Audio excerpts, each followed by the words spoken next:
एक बुजुर्ग नहर के किनारे जा रहे थे। उनको भूख भी लगी हुई थी, मगर फकीर बंदे थे, खर्च करने के लिए कुछ नहीं था। नहर में एक सेब देखा जो बहता हुआ जा रहा था। उन्होंने सेब लिया और उसको खा लिया।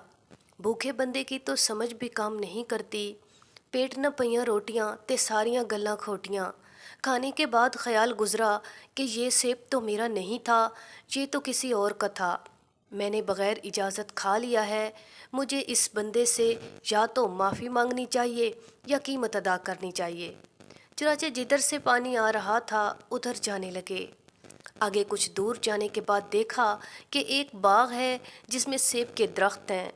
समझ गए कि यहाँ से गिरा होगा। बाग के मालिक से मिले और कहा कि मैंने आपके दरख्त का सेब खा लिया है, लिहाजा या तो माफ़ कर दें या कीमत ले लें। उसने कहा, माफ़ तो मैं नहीं करता, हाँ कीमत अदा कर दो। कहने लगे कि जो भी कीमत होगी मजदूरी करके दे दूंगा।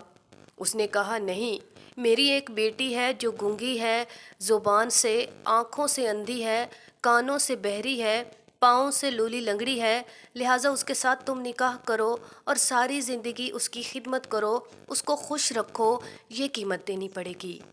फिक्र में पड़ गए, मगर दिल ने कहा कि देखो, ये मुजाहिदा बर्दाश्त करना आसान है, क़यामत के दिन अल्लाह रब्बुल इज़्ज़त के सामने मुल्ज़िम बनकर खड़े होना ये बड़ा मुश्किल काम है। आखिरकार तैयार हो गए, निकाह हो गया। जब वो अपनी बीवी के पास गए तो हैरान, चांद का टुकड़ा, आंखें खूबसूरत, बोलने वाली, सुनने वाली, समझने वाली। हैरान होकर उससे पूछा कि तुम अपने बाप की एक ही बेटी हो या कोई और भी तुम्हारी बहन है? उसने कहा, मैं एक ही बेटी हूँ। खैर, रात गुजर गई। अगले दिन ससुर से मुलाकात हुई। ससुर ने पूछा कि बताओ, मेहमान को कैसा पाया? कहा, आपने तो अपनी बेटी की हालत कुछ और ही बताई थी, मगर वो तो ऐसी नहीं।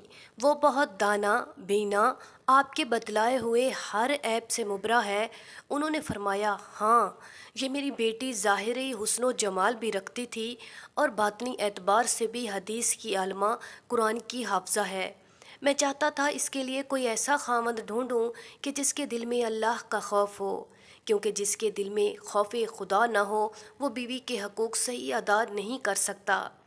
इसीलिए सूरह निसा पढ़कर देखें, हर दूसरी चौथी आयत में इत्तकुल्लाह है, क्योंकि अल्लाह ताला जानते हैं कि जब तक अल्लाह ताला का खौफ दिल में पैदा नहीं करेंगे वो दूसरों के हकूक़ को सही अदा नहीं कर सकेंगे। तो मैं चाहता था कि कोई ऐसा बंदा मिलता।